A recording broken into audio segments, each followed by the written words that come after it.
والدین کا مقام ہمارا دین کیا بتاتا ہے؟ انیق احمد صاحب، اللہ اللہ تبارک و تعالیٰ نے بنی اسرائیل کی آیت نمبر 23 کا آغاز قضاء کے کلمے سے فرمایا۔ یہ قرآن مجید میں اللہ کئی معنی میں آیا ہے۔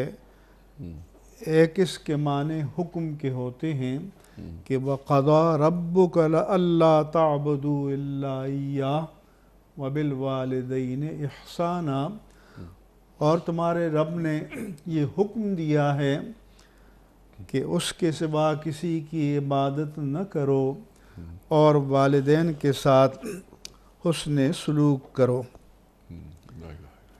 اس کے معنی ایجاد یا پیدا کرنے کے بھی ہیں، جیسے قرآن کریم میں فرمایا کہ فَقَضَاهُنَّ سَبْعَ سَمَاوَاتٍ، کہ اللہ نے 2 دنوں میں 7 آسمان پیدا فرمائے۔ وَأَوْحَىٰ فِي كُلِّ سَمَاءٍ أَمْرَهَا، اور ہر آسمان میں اس سے متعلق جو احکام تھے وہ ان کو جاری فرما دیے۔ ایک اس کے معنی اعلام یا بتانے کے ہیں، جیسے وَقَضَيْنَا إِلَىٰ بَنِي إِسْرَائِيلَ لَتُفْسِدُنَّ فِي الْأَرْضِ مَرَّتَيْنِ وَلَتَعْلُنَّ عُلُوًّا كَبِيرًا۔